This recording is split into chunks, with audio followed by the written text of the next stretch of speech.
नमस्कार मित्रों, मैं हूं आचार्य हरि सिंह शास्त्री और आप देख रहे हैं शिक्षा सनातनी।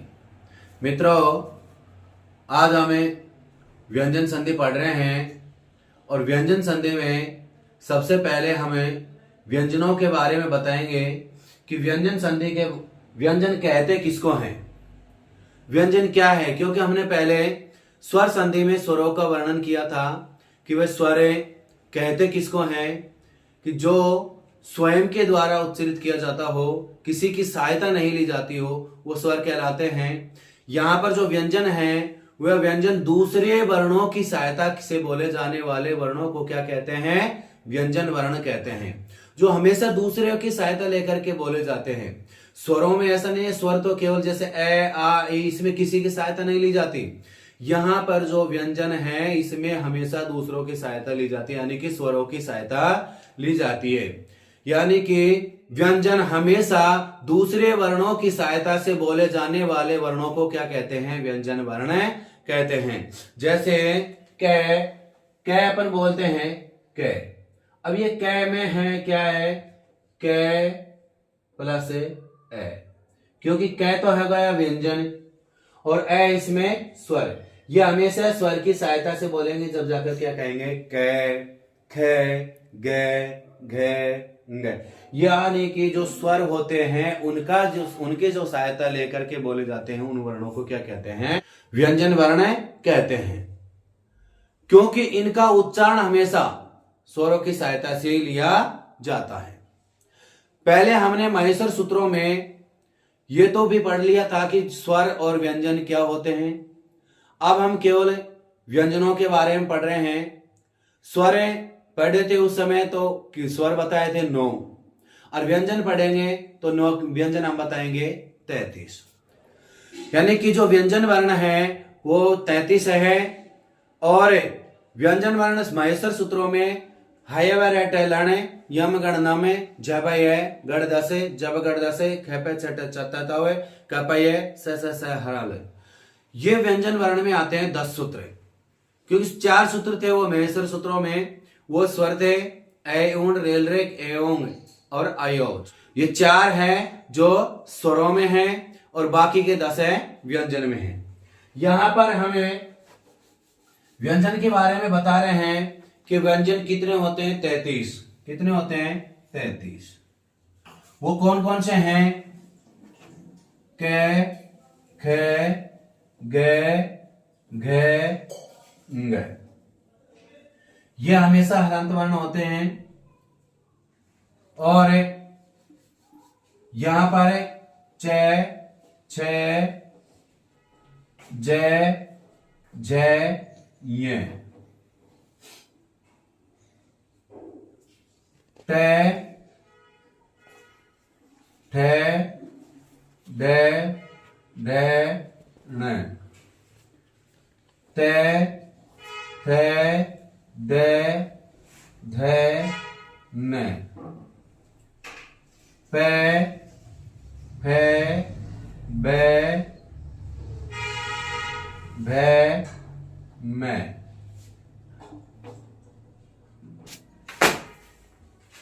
ये वे रे ले। ये रे ले वे। खे खे से है। ये कितने हो गए, 33 व्यंजन वर्ण हो गए। अब इनमें से यहां कै चे ते ते पे, यानी कि कै से लेकर के जो मैं तक है इनको स्पष्ट या स्पर्श वर्ण भी कहते हैं। संस्कृत में कादयो मवासानाम, यानी कैसे लेकर के जो मैं तक वर्ण है उनको कादयो मवासानाम, यानी कि कैसे जो मैं तक वर्ण है उनको स्पष्ट या स्पर्श वर्ण कहते हैं। ये कितने हो गए, 25 वर्ण हैं। ये वे रे ले, ये वे रे ले यानी यणो अंतस्थ है। ये से लेकर के या ये वे रे ले, जिन 4 होते हैं इन 4 को क्या कहते हैं, यण वर्ण कहते हैं। इन्हें अंतस्थ वर्ण भी कहते हैं। ये चार होते हैं। से है, इन्हें हमें ऊष्म वर्ण भी कहते हैं। सलो उष्माणाम, यणो अंतस्था, क्योंकि यण होते हैं अंतस्थ वर्ण होते हैं, सल होते हैं ऊष्म वर्ण होते हैं। ये से है कहलाते हैं। यहां पर ये भी चार ही होते हैं, यानी कि कुल मिलाकर के कितने हो गए? 33 वर्ण हो गए। यहां पर जो पहला वर्ण है, आप पहचाने किसको? ये उदित वर्ण कैसे किसको है? उदित वर्ण भी कहते हैं, जैसे कु, चू, टू, तू और पू। इनको क्या कहते हैं? उदित वर्ण। कु का मतलब होता है क वर्ग, चू का मतलब होता है च वर्ग, टू का मतलब होता है टे वर्ग, और तू का मतलब होता है ते वर्ग, और पू का मतलब होता है पे वर्ग। संधि पढ़ते हैं तब ये नहीं कहेंगे कि ये क कहां से आया, ख कहां से आया। क वर्ग का क्या है? के, खे, गे, गे, गे। च वर्ग में च, छ, ज, ज, ये। टे वर्ग में टे, ठे, डे, ढे, ने। ते वर्ग में ते, थे, दे, धे, ने। और पे वर्ग में पे, फे, बे, भे, में। इन्हें जैसे इनको पहचाने कैसे? कु, चू, टू, तू, पू। कु, चू, टू, तू, पू, ये क्या कहलाते हैं? उदित वर्ण। और उदित वर्ण कितने होते हैं? ये होते हैं 25। उदित वर्ण कितने होते हैं? 25। और यहाँ कितने हैं? ये 5 हैं। हमेशा इसमें हमें सब में 5-5 हैं। यहां पर क वर्ग में प्रथम वर्ण, द्वितीय वर्ण, तृतीय वर्ण, चतुर्थ वर्ण और पंचम वर्ण। माहेश्वर सूत्रों में जब सूत्र पढ़ते हैं तो सबसे पहले यम गणना में पंचम वर्ण की उत्पत्ति हुई है। उसके बाद में चतुर्थ वर्ण है गड़ से, फिर उसके बाद में जब गड़ से, फिर खेपे छठे चटतवे, लास्ट में आ गया चटतवे।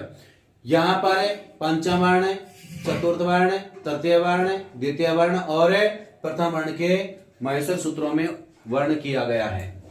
अब हमें जब संधि पढ़ते हैं तो सबसे पहले क्या करते हैं कि भाई प्रथम वर्ण को तृतीय करेंगे, प्रथम वर्ण को द्वितीय करेंगे, चतुर्थ करेंगे या पंचम करेंगे, या पंचम वर्ण में से कोई सा भी हो तो उसको फलाना कोई सा भी वर्ण करेंगे। तो हम ऐसे बताएंगे, ये नहीं कहेंगे कि भाई ग को क करेंगे तो क को क्या करेंगे? ग करेंगे तो उस समय क्या कहेंगे? प्रथम वर्ण को तृतीय वर्ण कर देते हैं। तो प्रथम वर्ण में प्रथम वर्ण, द्वितीय वर्ण, तृतीय वर्ण, चतुर्थ वर्ण और पंचम वर्ण, ऐसे ही हम बोलेंगे। यहां पर है पाणिनि जी की जो एक ग्रंथ है उसका नाम है पाणिनि शिक्षा। उसमें 9 स्वर दे रखे थे महेश्वर सूत्रों के, लेकिन पाणिनि जो शिक्षा है उसमें 21 या 22 तो स्वर दे रखे हैं और वहां पर 42 व्यंजन दे रखे हैं। यानी कुल मिलाकर के पाणिनि शिक्षा में 63 या 64 वर्ण बताए गए हैं। अब हम शुरू करते हैं संधियां, संधियों के भेद। भाई कितनी संधि पढ़नी है हमको और कौन कौन सी संधियां पढ़नी है।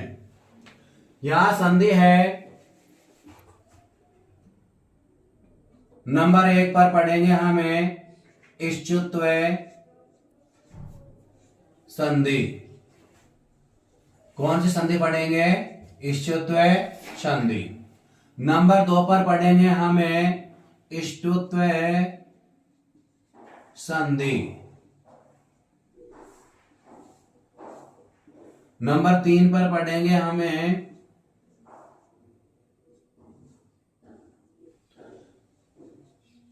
जस्त्व संधि।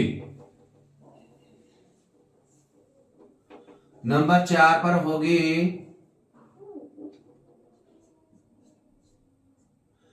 चात्व संधि।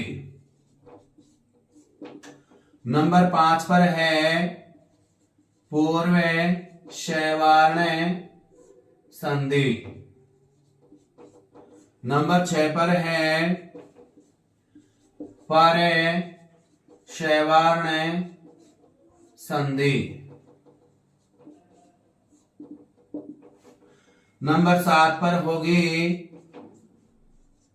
अनुस्वार संधि। नंबर 8 पर होगी